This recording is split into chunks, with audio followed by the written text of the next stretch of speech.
back to another episode of HWISERS, where we talk about the big little things at HWIS. I'm Amber Lian, your host for today. Hey everyone, today I'll be talking about my experience adapting from a local or normal school to an international school. As a former student in the normal department of a private school in Taichung, I'll be sharing my first impressions, the challenges I faced, and what I learned along the way. I actually got my first impression of HWIS even before transferring. I started Model United Nations in 8th grade, and at one of the conferences, I met a group of students from HWIS. Right away, what stood out to me was the students themselves. They were much more open, outgoing, and easy to talk to, which made hanging out feel natural instead of awkward. What also surprised me was how easily we could communicate. Everyone spoke English fluently, and we all seemed to follow similar global trends, so conversations just flowed. Compared to my previous school, where my classmates and I mainly communicated in Chinese and followed very different trends, this felt like a big change. That first interaction made me feel excited and a little relieved because it gave me a glimpse of how welcoming the HWIS community could be. One of the biggest changes I noticed was the teaching style. In my previous school, lessons were more exam-focused and teacher-centered. In an international school, learning is much more discussion-based. Teachers encouraged us to ask questions, share opinions, and think critically, rather than just memorizing information. Because of this, the language barrier also felt less intense, since I was learning and expressing ideas in a language I felt more comfortable using.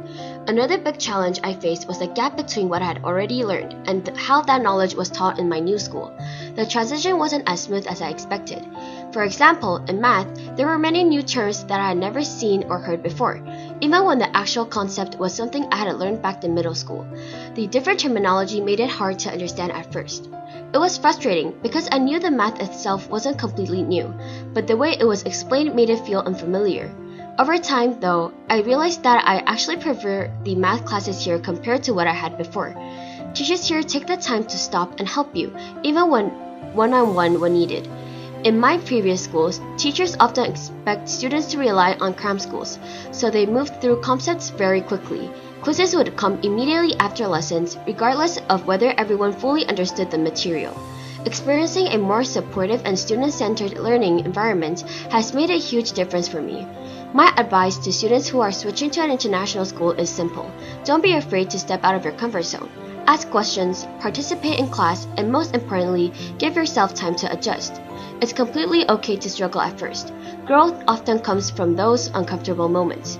For those who are still considering whether they should make the switch, my advice is to trust yourself and go for it. Follow what your heart wants. Personally, I had always wanted to study in an international school during my teenage years. When I finally had the opportunity, there was no way I was going to pass it up. Looking back now, I can honestly say it was one of the best decisions I've made in my life. Thank you so much for listening to my story and experience.